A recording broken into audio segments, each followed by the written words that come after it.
Stress, depression அப்படிங்கிற விஷயம்லாம் இப்போ வந்து ரொம்ப காமனான விஷயம் ஆயிடுச்சுங்க. நம்மளை சுற்றி இருக்கிற ஃப்ரெண்ட்ஸுங்களே நல்லா ஆரோக்கியமாக தான் இருப்பான், நல்லா தான் இருப்பான். ஆனால் ஐயோ எனக்கு ஸ்ட்ரெஸ்ஸு தாங்க முடியல, அவனுக்கு ரொம்ப டிப்ரெஷனாக இருக்குது. என் ஃப்ரெண்டு இன்னொருத்தன் இந்த மாதிரி தான் அந்த சைக்காட்ரிக் டாக்டரை போய் பார்த்தான், இவரை பார்த்தான், அந்த மாதிரி பேசாமல் நானும் போயிடலான்னு இருக்கேன் அப்படின்னு சொல்லுவாங்க. இந்த ஸ்ட்ரெஸ், டிப்ரெஷன் அப்படிங்கிறது ரொம்ப நேச்சுரலான விஷயங்க, எல்லாருக்கும் நடக்கக்கூடிய விஷயம் தான். அதை நம்ம எப்படி ஹேண்டில் பண்ணுறோம் அப்படிங்கிறத பொறுத்து தான் இருக்குது. இப்போ எனக்கு கூட வாழ்க்கையில் நிறைய ஸ்ட்ரெஸ்ஸு, நிறைய சில நேரங்களில் டிப்ரெஷனு அண்டு சமாளிக்க முடியாத பிரச்சனைகள் வந்திருக்கு. இதெல்லாம் நான் எப்படி ஹேண்டில் பண்ணேன் அப்படிங்கிறத இந்த வீடியோவில் ரொம்ப அழகாக உங்களுக்கு எக்ஸ்பிளைன் பண்ணியிருக்கேன். இந்த வீடியோவை பார்த்துட்டு அதுக்கப்புறமும் உங்களுக்கு டாக்டர் தான் போய் பார்க்கணும்னு அவசியம் இருந்துச்சுன்னா கண்டிப்பாக போய் பாருங்கள். ஆனால் அதுக்கு முன்னால் இந்த வீடியோவை பாருங்கள்.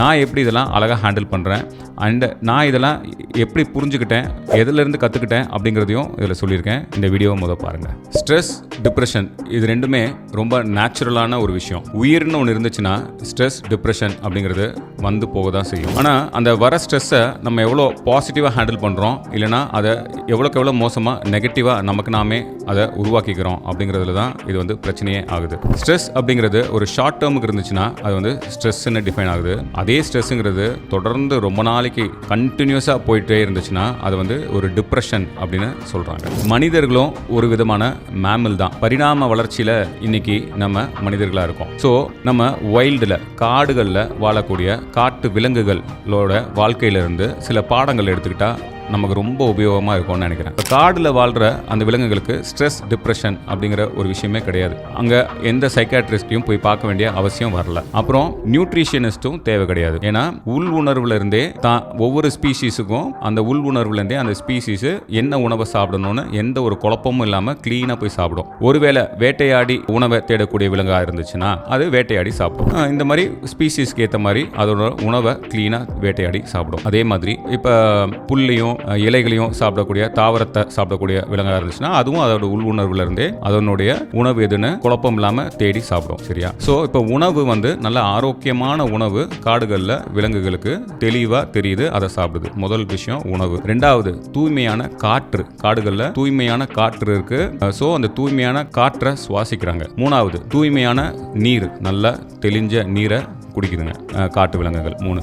அப்புறம் இந்த உணவுன்றது மனிதர்களுக்கு இருக்கிற மாதிரி ஃப்ரிட்ஜ் கிடையாது, வாங்கிட்டு வந்து சேமித்து வச்சுட்டு ஒரு மாதம் ஃபுல்லாக அதையே எடுத்து சாப்பிட்றதுக்கு. அங்கே காடுகளில் விலங்குகளுக்கு அந்த மாதிரி எதுவும் கிடையாது. ஒவ்வொரு நாளும் அதுங்க கண் விழிச்சதும் எந்திரிச்சு ஓடி போய் ஒன்று மேய்ஞ்சு சாப்பிடணும், அதுக்கு நிறைய தூரம் நடக்கணும், ஓடணும். அந்த ப்ராசஸில் அவங்க வந்து ஒரு ஃபேமிலியாக இருக்காங்கன்னா அந்த ஃபேமிலிக்குள்ளே சோஷியலைசிங் நடக்கும், ஒன்னோட ஒன்று விளையாடும் அண்ட் எக்ஸசைஸ்ன்னு சொல்கிறோம்ல, அது தானாக நடந்துருது. காட்டு விலங்குகளுக்கு அந்த உணவை தேடுற ப்ராசஸ்லேயே அவங்களுக்கு தேவையான எக்ஸசைஸ் தானா நடந்துருது. அது மட்டும் இல்லாம நம்மள மாதிரி வெயிலுக்கு பயந்து ஒரு வீட்டுக்குள்ள ரூமுக்குள்ள ஒதுங்கி எந்த விலங்கும் இல்ல, நல்ல சன்லைட்ல எக்ஸ்போஸ் ஆகுது. ஸோ என்னென்ன கிடைக்குது யோசிச்சு பாருங்க. நல்ல காற்று, தூய்மையான நீர், தேவையான உணவு, சன்லைட்டு, எக்ஸசைஸ்.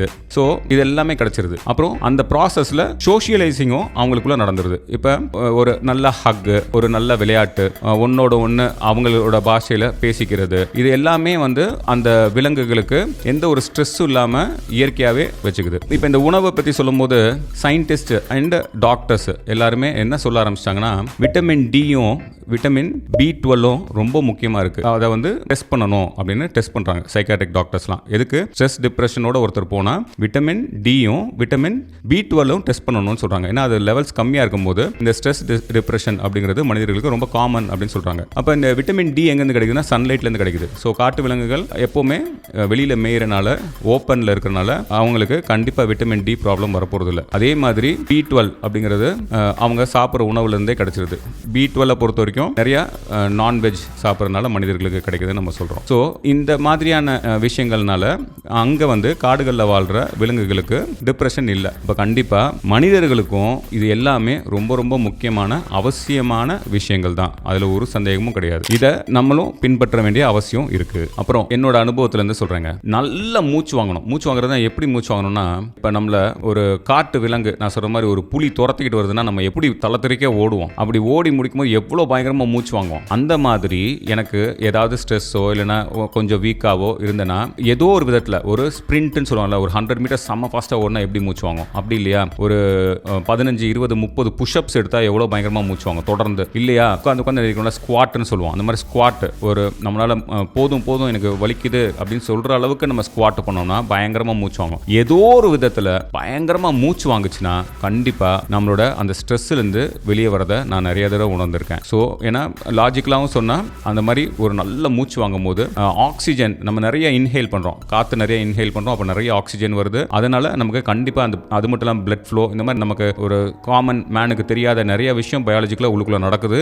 அதனால கண்டிப்பாக நம்ம இந்த ஸ்ட்ரெஸ்லேருந்து ரிலீவ் பண்ணுறதுக்கு மூச்சு வாங்க ஏதாவது ஒன்று செஞ்சால் கண்டிப்பாக ரிலீவ் ஆகும். ஸோ காட்டு விலங்குகளோட வாழ்க்கையிலிருந்து இப்போ நான் இது வரைக்கும் சொன்ன எல்லாத்தையும் நம்மளும் ஃபாலோ பண்ணணுங்க. அப்புறம் மனிதர்களாக நமக்கு புது ஸ்ட்ரெஸ் ஒன்று வந்துச்சுன்னு வச்சுக்கோங்களேன், உங்களோட பழைய ஸ்ட்ரெஸ் மறந்துடும். இப்போ ஒரு உதாரணத்துக்கு என்னோட காரில் யாரோ ஒருத்தர் அவர் வண்டியை கொண்டு வந்து மோதிட்டாரு, ஒரு ஸ்க்ராட்ச் ஆயிடுச்சு. இது வந்து எனக்கு ஒரு 2 நாளாக ஸ்ட்ரெஸ்ஸாகவே இருக்குன்னு வச்சுக்கோங்க. அப்படிப்பட்ட எனக்கு இப்போ ஏதோ ஒரு ப்ராப்ளம்னு டாக்டர்கிட்ட போனேன். அவர் வந்து ஒரு பிளட் டெஸ்ட் எடுக்கணும்னு சொல்லியிருக்காரு. அந்த பிளட் டெஸ்ட்டில் வந்து ரிசல்ட் தப்பாச்சுன்னா அது வந்து என்னோட லிவரில் ப்ராப்ளமாக இருக்கிறதுக்கு வாய்ப்பு இருக்குது அப்படின்னு சொல்லியிருக்காருன்னு வச்சுக்கோங்களேன். இது எனக்கு ஒரு ஸ்ட்ரெஸ் தானே.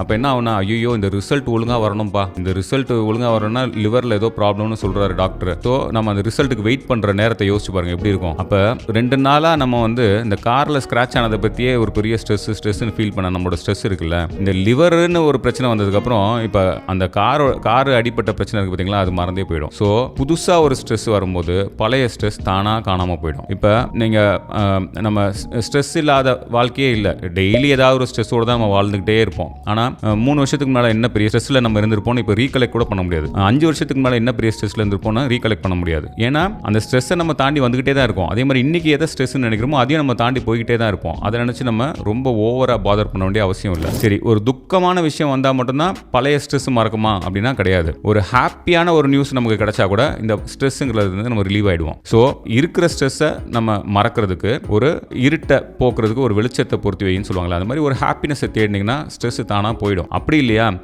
நீங்கள் விரும்புகிறீங்களோ விரும்பலையோ உங்களுக்கு புது ஸ்ட்ரெஸ் வரும்போது இந்த பழைய ஸ்ட்ரெஸ் காணாமல் போயிடும். அப்படி இல்லையா, இருக்கிற சின்ன ஸ்ட்ரெஸ்ஸை விட வேற ஒரு பெரிய ஸ்ட்ரெஸ் வந்துச்சுனாலும் காணாமல் போயிடும். ஸோ இது வந்து நம்ம ஸ்ட்ரெஸ் அப்படிங்கிற விஷயத்தை வந்து மியூசிக்கில் இன்ட்ரெஸ்ட் இருக்கவங்க நல்ல மியூசிக் கேளுங்க, ஆட்டோமேட்டிக்காக அவங்களோட ஸ்ட்ரெஸ்லேருந்து அழகாக வெளியே வந்துடுவீங்க. எப்படி வெளியே வந்தீங்கன்னே உங்களுக்கே தெரியாது. அதே மாதிரி ஏதோ ஒரு ஆர்ட் ஃபார்ம் அது பிடிச்சவங்க அந்த ஆர்ட் ஃபார்மில் நீங்கள் ப்ராக்டிஸ் பண்ணுங்கள். இல்லைனா ஃப்ரெண்ட்ஸோட, எந்த வயசு முக்கியம் இல்லைங்க விளையாடுறதுக்கு. உங்களுக்கு ஏதோ ஒரு கிளப்லையோ இல்லைனா ஒரு பேட்மிண்டனோ இல்லை ஏதோ ஒரு கேமு, அதுவும் நிறைய பேர் சேர்ந்து விளையாடக்கூடிய கேமு, ஏரோபிக்ஸு, இந்த மாதிரி ஏதாவது ஒரு விஷயத்தில் ரெகுலராக நீங்கள் போயிட்டு வாங்க. அங்கே சோஷியலைசிங்கும் நடக்கும், உங்களோட ஸ்ட்ரெஸ்ஸும் ரிலீவ் ஆகும். அப்படி இல்லைனா ஏதோ ஒரு பெட் அனிமல், ஒரு டாகோ கேட்டோ இல்லைனா ஏதாவது ஒரு பேர்டோ, ஏதாவது உங்களால் அந்த மாதிரி இன்ட்ரெஸ்ட் இருக்கிறவங்க ஏதோ ஒரு பெட்டு நீங்கள் உங்கள் கூட வச்சுக்கிட்டாலும் கண்டிப்பாக ஸ்ட்ரெஸ்லேருந்து ஈஸியாக ரிலீவ் ஆகிடலாம். அப்புறம் உங்களுக்கு ரொம்ப பிடிச்ச ஃபுட் இருக்குல்ல, ஒரு எக்ஸாம்பிளுக்கு காஃபி, ஐஸ்கிரீம், இந்த மாதிரி ஏதாவது ஒரு ஃபுட்டை நீங்கள் சாப்பிட்டீங்கன்னா அந்த ஸ்ட்ரெஸ்ஸிலேருந்து அழகாக ரிலீவ் ஆகிறதைய ஃபீல் பண்ண முடியும். அப்புறம் எப்பவும் உங்களை சுற்றி ஒரு பாசிட்டிவ் மைண்ட் செட்டில் இருக்கக்கூடிய, ஒரு பாசிட்டிவ் ஆட்டிடியூட் இருக்கவங்கள, ஒரு வாழ்க்கையை தைரியமாக எதிர்கொள்கிறவங்கள, சந்தோஷமாக இருக்கிறவங்களோடைய உங்களோட வாழ்க்கையை வச்சுக்கோங்க. உங்களை சுற்றி எப்பவும் பாசிட்டிவான மனிதர்கள் இருக்கிற மாதிரி நீங்கள் உங்களை எப்பவும் பார்த்துக்கிறது நல்லது. உங்களை சுற்றி நெகட்டிவான மனிதர்கள் எப்பவுமே புலம்புறாங்கல்ல, எந்த ஒரு சின்ன விஷயத்துக்கு கூட சொல்யூஷன் தேடாமல் அதை வெறும் புலம்பலாக செய்யக்கூடியவங்க எல்லாருமே கொஞ்சம் நீங்கள் அவாய்ட் பண்ண வேண்டிய மனிதர்கள். உங்களை சுற்றி எப்பவும் பாசிட்டிவான மனிதர்களை வச்சுக்கோங்க. அப்புறம் இது ரொம்ப முக்கியமான விஷயங்க, இன்றைய வாழ்க்கையை சந்தோஷமாக வாழுங்க, நாளைய வாழ்க்கையும் ஃபியூச்சரிஸ்டிக்காக நல்லா யோசிங்க.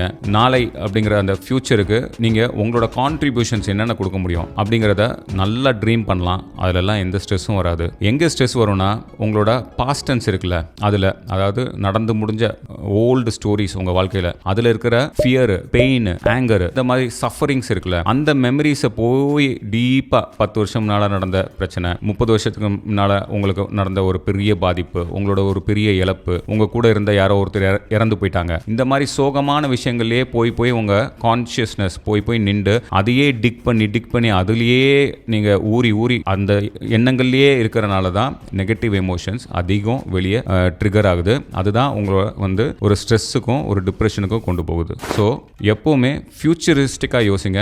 நாளைக்கு என்ன புதுசாக செய்ய முடியும்னு எப்போவுமே யோசிங்க. அண்ட் ப்ரெசன்ஸை சந்தோஷமாக வாழுங்க. உங்களோட பாஸ்ட்டுக்கு போனீங்கன்னா அங்கே இருக்கிற சந்தோஷமான மெமரிஸை மட்டும் எடுத்து ரசிங்க.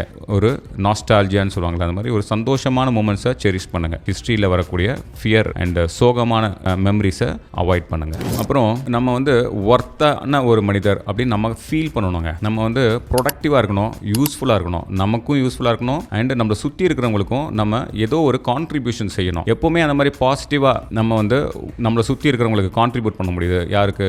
நம்மளோட மனைவிக்கு, இல்லைனா குழந்தைகளுக்கு, அப்பாவுக்கு, அம்மாவுக்கு, நண்பர்களுக்கு, சமுதாயத்துக்குன்னு நீங்கள் எப்போ கான்ட்ரிபியூட் பண்ணுற ஒரு மனிதராக இருக்கீங்களோ அப்போ இந்த மாதிரி ஸ்ட்ரெஸ், டிப்ரெஷன் வராது. நீங்கள் நல்லா ஸ்ட்ராங்கான ஒரு மனிதராக இருப்பீங்க. அப்புறம் ஒரு பிரச்சனை அப்படின்னு ஒன்று வந்துச்சுன்னா நம்மளோட முதல் நோக்கம் என்னவா இருக்கணும்னா அந்த பிரச்சனைக்கு ஒரு சொல்யூஷன் தேடுறது தான் நம்மளோட நோக்கமாக இருக்கணும். சில நேரங்களில் இமீடியட்டாக சொல்யூஷன் கிடைக்கும். சில நேரங்களில் அதை ஒரு 4-5 பேர்கிட்ட நம்மளையும் அறியாமல் ஒரு சோகத்தில் புலம்புறது இயற்கை தான். ஆனால் அந்த புலம்பல்ங்கிறது ஒரு லாங் டேர்மாக அதே வேலையாக அதுவே ஒரு டைம் பாஸாக பல பேருக்கு மாறிடுது. அப்படி மாறக்கூடாது. நீங்கள் 4 பேர்கிட்ட பேசுகிறீங்க, அங்கேருந்து வர இன்புட்ஸில் நீங்கள் சொல்யூஷனை கண்டுபிடிச்சி ஃபிக்ஸ் பண்ணுறதே உங்களோட நோக்கமாக இருக்கணும். எப்போவுமே நம்மளோட ப்ராப்ளத்துக்கு சொல்யூஷன் தேடுறது தான் நம்மளோட முதல் நோக்கமாக இருக்கணும். அப்படி இருந்துச்சுன்னா அந்த சொல்யூஷனை கண்டுபிடிச்சதுமே உங்களோட ஸ்ட்ரெஸ் போயிடும். இது ரொம்ப முக்கியமான விஷயம். அப்புறம் சில விஷயம் நம்ம கண்ட்ரோல்லே இருக்காதுங்க. அதுக்கு நம்மளால ஒரு சொல்யூஷனே கொடுக்கவே முடியாது அப்படின்னு நமக்கு புரிஞ்சிருச்சுன்னா அதை பற்றி ரொம்ப யோசிச்சுக்கிட்டு இருக்கிறதுனால எந்த ஒரு பிரயோஜனமும் கிடையாது. சொல்யூஷன் நம்மளால கொடுக்க முடியாத, ஈவன் அது நம்ம வாழ்க்கை சம்மந்தப்பட்ட விஷயமா இருந்தாலும் நம்ம கிட்ட அதில்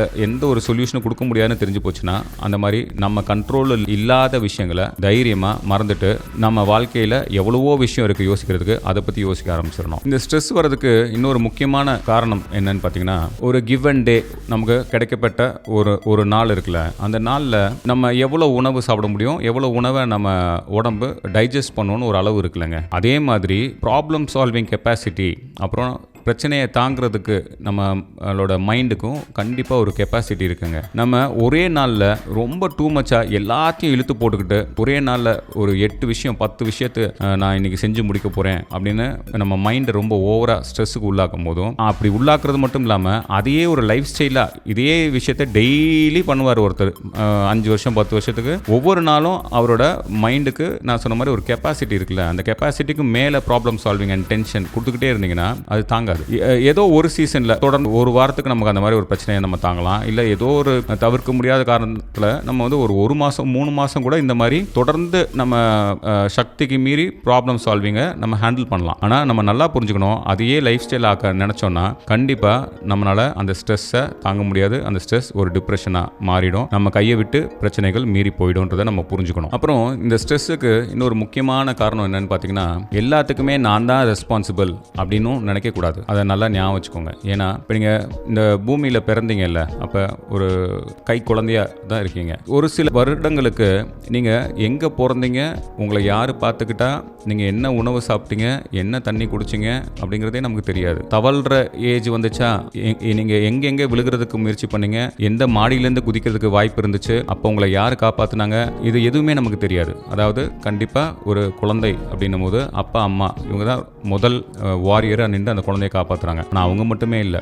அங்கிள், ஆண்டி, அதுக்கப்புறம் நம்ம வீட்டில் இருந்த மெய்டு, அப்புறம் ஏதோ ஒரு அண்ணா, அக்கான்னு சமுதாயத்தில் நிறைய பேர் உங்களை காப்பாற்றிருக்காங்க. அது மட்டும் இல்லாமல் எப்போவுமே அந்த இயற்கையை நம்ம நம்பணும். அதை கடவுள்னு சொன்னாலும் சரி, நம்ம வாழ்க்கையை நம்ம மட்டும்தான் ஒவ்வொரு வினாடியும் காப்பாற்றிக்கிட்டு இருக்கோம் அப்படிங்கிறதே கிட்டத்தட்ட ஒரு முட்டாள்தனம். ஏன்னா இயற்கை நினச்சிச்சுன்னா நம்மளை 1,00,000 வழிகளில் நம்மளோட உயிரை எடுத்துகிட்டு போயிடலாம். ஏன்னா அவ்வளோ கிருமிகளும் வைரஸும் இருக்குது. அது மட்டும் இல்லை, உயிரை எடுத்துகிட்டு போகிறதுக்கு எவ்வளவோ 1000 வழிகள் இருக்குது. ஸோ எப்போவுமே என் உயிரை காப்பாற்றுறது என்னோட பொறுப்பு அப்படிங்கிற வரைக்கும் ஓகே. ஆனால் நான் மட்டும்தான் பொறுப்பு அப்படின்னு நினச்சி ஓவராக ஸ்ட்ரெஸ்ஸை போட்டுக்க வேண்டிய அவசியம் கிடையாது. கடைசியாக தோல்வியை கண்டு பயந்துடாதீங்க. தோல்விங்கிறது ஒரு முடிவு கிடையாது. எப்படி இந்த ஸ்ட்ரெஸ்ஸும் டிப்ரெஷனும் இயற்கையோ, அதே மாதிரி தோல்வியும் வெற்றியும் அதுவும் இயற்கை தான். தோல்வி அப்படிங்கிறது எப்போ தோல்வி ஆகுது அப்படின்னா, நீங்கள் தோத்துட்டீங்க அப்படின்னு நீங்கள் ஒத்துக்கிட்டா மட்டும்தான் அது தோல்வி. ஒவ்வொரு தோல்விக்கு அப்புறமும் வெற்றி இருக்குது, ஒவ்வொரு வெற்றிக்கு அப்புறமும் ஒரு தோல்வி இருக்குது. இது ஒரு கண்டினியூஸ் செயின் ஆஃப் ப்ராசஸ். அதை நம்ம புரிஞ்சுக்கணும். ஸோ